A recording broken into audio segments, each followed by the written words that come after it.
Hi guys! Magandang araw! Today is Sunday. Kain tayo guys. Toast bread with Lady's Choice. Kape tayo. Nandito na ako sa school. Dito na ako nag-almusal. Wala pa akong kasama. Hindi pa dumarating yung mga kasamahan ko.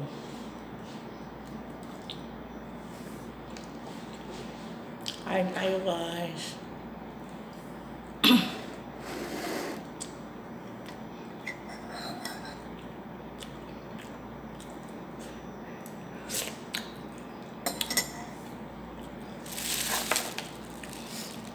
May chika lang ako guys kasi may binibilihan akong ano ba ito? Suman na kabayan. Tapos yung sa ano niya, lagi ako nakakabili dun sa husband niya. Alam mo guys, laging tutong ang nabibili ko doon na suman. Ilang beses na ako bumili, tutong pa rin yung nabibili ko. Pagkatapos, tumigil akong bumili ng suman sa kanila kasi ang tagal-tagal. Tapos, nung Friday, doon naman ako sa wife bumili. Suman din. Alam mo guys, hindi ko magets kung ano yung lasa ng suman niya na lata na aywan. Hindi talaga masarap. Sabi ko, ano ba yan?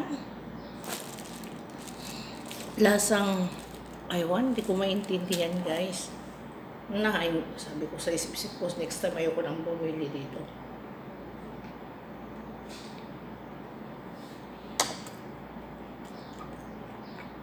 Hindi masarap ang suman niya.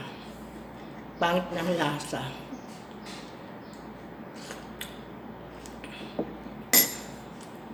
Alam mo guys,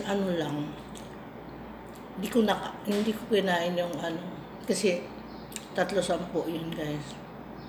Yung isa lang nakain ko, 1.5 tapos the rest tinapon ko na kasi hindi ko bet yung lasa. Sobra.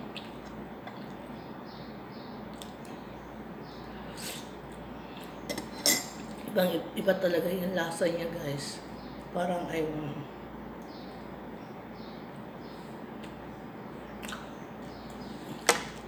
Kaya gusto ko sana magluto talaga ng suman. Kaso lang,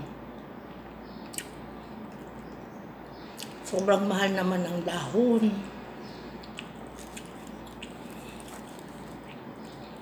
Mahal ang dahon dito guys.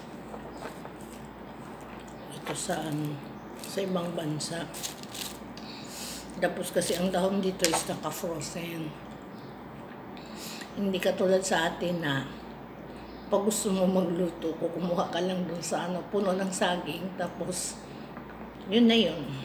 Dito hindi, bibilhin mo ko talaga yung dahon ng saging.